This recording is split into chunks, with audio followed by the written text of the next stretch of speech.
የመካከለኛው ምስራቅ ቀውስ ባለፉት 12 ሰዓታት ውስጥ ወደ አዲስና አደገኛ ምዕራፍ ተሸጋግሯል።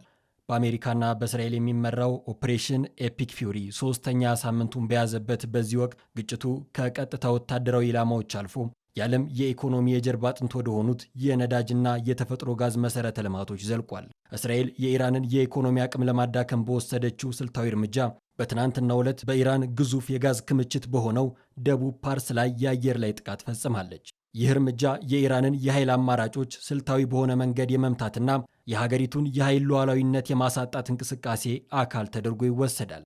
ኢራን በእስራኤል ለተፈጸመባት ጥቃት በሰጠችው ምላሽ ጥቃቱን ወደ ባህረ ሰላጤው ሀገራት አስፋፍታለች።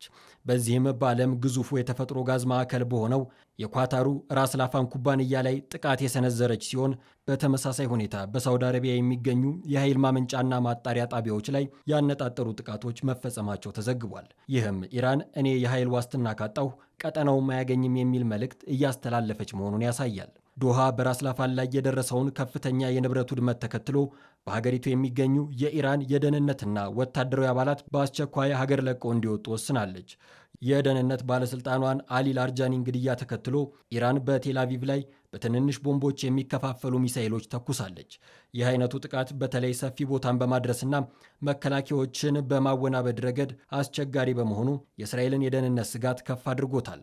ፕሬዚዳንት ትራምፕ እስራኤል በኢራን የጋዝ መሬት ላይ ጥቃት እንደምትፈጽም አሜሪካ አስቀድማ የምታውቀው ነገር እንዳልነበረ ገልጾ ሆኖም ድርጊቱ በኃይል የተሞላ እርምጃ እንደነበርና በቀጣይ ኢራን ጥቃት ካልሰነዘረች በቀር እንዲህ አይነት እርምጃ ዳግም እንደማይፈጸም መናገራቸው የዲፕሎማሲያዊ ጥረቶችን አቅጣጫ ጠቋሚ ነው።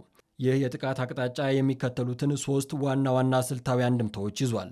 ጦርነቱ ከፊት ለፊት ግንባር ወደ ኢኮኖሚ የጀርባ አጥንቶች መሸጋገሩ ሀገራት በቀላሉ ሊያገግሙ የማይችሉበትን ጉዳት እያስተናገዱ መሆኑን ያሳያል።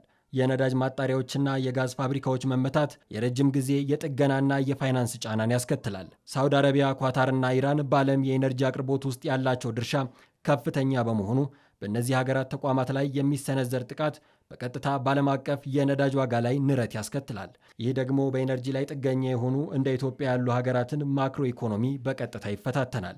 ግጭቱ በሁለት ሀገራት መካከል ብቻ ሳይሆን መላውን ባህረ ሰላጤ እየሳበ መሆኑ ቀጠናዊ ደህንነትን አደጋ ላይ ጥሎታል።